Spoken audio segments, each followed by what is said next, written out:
در آستانه 12 فروردین بریم یقه تاریخ رو بگیریم، بگیم شما با این ادعا آمدید ما هم انقلاب کردیم. حالا اونایی که انقلاب کردن بگیم آقای خمینی بنیانگذار این انقلاب این ادعا رو کرد.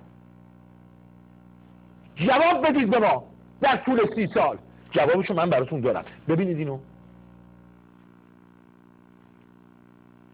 بر اینکه زندگی مادی شما را میخواهیم مرفه بشد، زندگی معنوی شما را هم میخواهیم مرفه باشد. دلخوش نباشید که مسکن فقط میسازیم، آب و برق را مجانی میکنیم، اتوبوس را مجانی میکنیم. دلخوش به این مقدار نباشید. ما هم دنیا را می آباد میکنیم و آخرت را. این دارایی از غنایم اسلام است و مال ملت است و مستضعفین و من امر کردن به مستضعفین بدن و خواهم داد. به این نغمه های باطل گوش نکنید. اونها حرف میزنند، ما عمل میکنیم. بیرق ایران نباید بیرق شاهی باشد.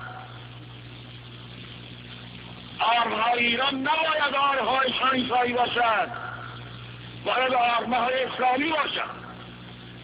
از همه وزارتخانه ها،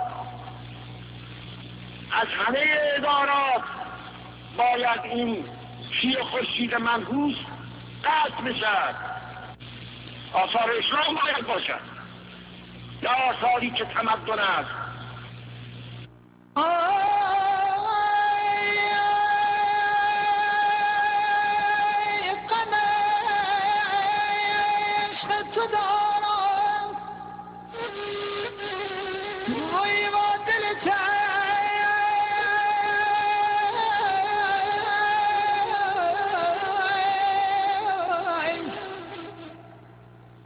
چه